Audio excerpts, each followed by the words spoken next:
Hi everybody, it's Kari at the Racine Heritage Museum, and I'm here with Thyla Arden. She is one of our amazing featured artists, and today we're gonna just look at some of the pieces that she's made and talk about her process and her story, and just help you know a little bit more about her background. So I want to start out with asking you about your background. You are originally from South Africa, so tell me a little bit about that. Did you grow up there, or? I grew up in South Africa, and then before moving to Racine, I actually lived in Korea for 8 years. So most of my childhood and early years were in South Africa, and then Korea for a solid 8 years after university. That's very, very cool. And that's part of what inspires you a little bit, is the fact that you've lived in a few different places. So how long have you been doing art, or how long have you been interested in art? Art has definitely been something I've been doing my whole life. I was a kid and everyone would be playing outside in the jungle gyms, and I was the kid who was inside drawing and trying to master painting, drawing, whatever I could with a pen, paper, paintbrush. Sure. That's really cool. Did you actually study art in school, or? I did take art in high school, and then when I got to university, moved on to journalism, but kept creative through doing photojournalism. So I have photography in the background as well. Yeah, I mean, you can tell it's just in you, so it's really amazing. So when did you start, well, let me back up. What brought you to Racine? So you moved from South Africa to Korea to Racine? Do I have that timeline correct, or? South Africa, Korea, Washington State. Okay. In Olympia, the capital, I know that. Nice. And then Racine. Okay, very cool. And how long have you lived in Racine? Just over a year now. Okay. Oh yeah, that's right. I remember now. You came like almost just as COVID was starting and everything. Yeah. So crazy time to move. Racine and COVID. And yeah. So a little bit different. Yeah. So tell me about this art. How long have you been making these types of images? Well, the woman that you can see here is actually part of a series that I do called my Queen series. And they're all headdress women, and because I'm from South Africa, I'm generally inspired by Africa and South Africa. I miss home. So you can always see that as the center part of my art.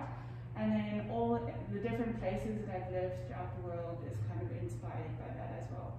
I like to call it fusion art. Sure, yeah. So as you're talking about that, I'm remembering our conversation before. So for example, tell me a little bit about the flower that we see in this picture here. So this particular piece is called a Gemini Queen. She's two mirror images that look at each other. And this piece would be inspired solely from South Africa. We have not monstera, we have a protea in the background, which is a South African flower. And so this is South African. This is called porcelana. She reminds me of, I guess, Delftware and all the original Chinese pottery. Yeah. So it has a reflection from that. This is the Queen, and you can't see, but there's tiny little bees, and you can see the honeycomb background, which is an English inspiration. And behind me, monstera, South America, native plant, and then magnolia would be my Korean inspiration in the background.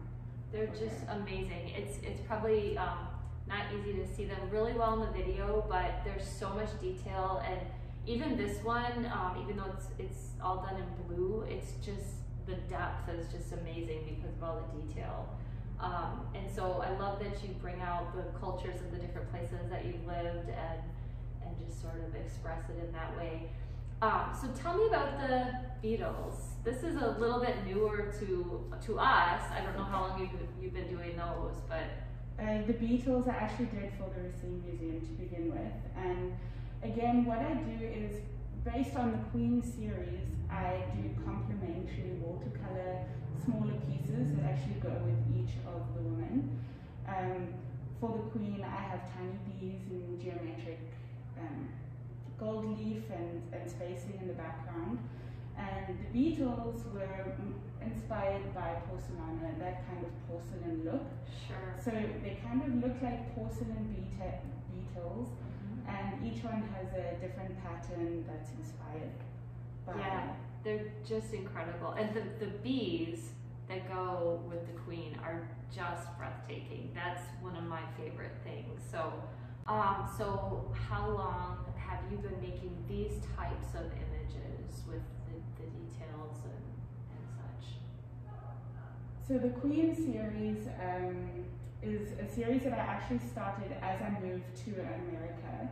Okay. So it's about 2 years that I've been working on the Queen series now. And I originally started off with acrylic.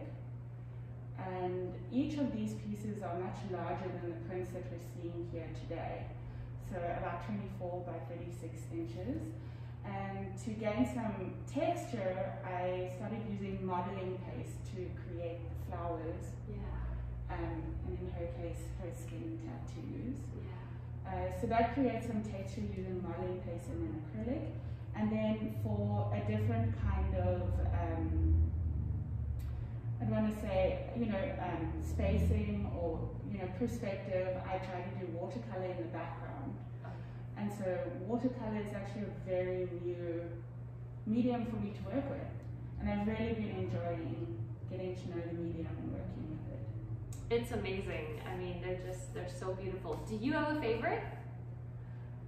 Each time my favorite changes, but I always keep going back to the Queen. The Queen, yeah. Yes. She is the Queen, and it is the Queen series. She is stunning for sure. I have her right in my front door Oh, as you walk in, the original piece. And I'm supposed to be going to the Chicago Art Fair, and I'm weighing up whether to take her with. Sure, yeah. If I even want to sell them, that's one of the big problems as an artist. Yeah, I was gonna say, is it sometimes you get something, you work so hard on something, and then you have to part with it. I can't imagine. It takes such a long time to complete, and then when you're done and you're actually really proud and satisfied with the work, yeah, it's hard to part with it, but that's what you have to do. So I'm sure it varies, but how long does it take you to do something? I mean, especially like this has so much detail. Like, what kind of time do you put into something like this? Each of the Queen pieces, depending on their size, can take 2 weeks to a month to complete. So that's actually why I started with the little pieces in between that are complementary. Yeah. I work on a larger piece for a long period of time, but if you do one thing for a long period, you get bored. Yeah. So in between, I did the complementary pieces and then work on the larger pieces for about 2 weeks to a month. So I have to ask about your process a little bit. So is there a time of day that you like to paint? Is there certain music you like to listen to? What inspires you or helps you to work? I am definitely inspired by music. Love to have my music in the background, which is indie pop. Okay. It's kind of difficult to describe. Sure. That's what I enjoy, but indie pop have music blaring in the background as loud as possible. Okay. So not really in the background, actually. Not really in the background. They have a surround sound. So yeah. Surrounded by music. Great. That's awesome. And then I'm not a morning person at all. Okay. So I try to get all my chores done in the morning, and then afternoon into the evening I like to work. Yeah. So how many hours or how long do you work in a stretch? I try to do 5 hours a day. Wow. So if like any job as an artist, you have to put in the work in order to get out. And definitely. sometimes you have to be self-disciplined and you have to make sure that you do the work. Yeah. But I try to do 5 hours a day, but life gets in the way. Definitely. Are you ever painting and then time just goes by so quickly and you just realize you've spent a lot, or is it just a lot of very meticulous work? Absolutely. I'll start sometimes and then next thing I know, my husband's like, can we go to bed? It's like past, midnight. Yeah, that's great. That's awesome. Well, we love these. We have just been totally in love with these ever since we saw them a year ago, and we're so proud to have them here. And so we definitely want people to come in and check them out. And we look forward to any other ideas you come up with, any other pieces that you want to make. We're very proud to have your work here, and so we wanted to highlight your work, especially because it's Women's History Month, and so we're trying to highlight things like that. So thank you for coming and talking to me, and thank you for showing your work, and we hope everybody comes in and checks out these gorgeous, gorgeous paintings. Thank you so much. And please follow me on the Color of Arden on Instagram and Facebook too. Thank you. Bye. Bye.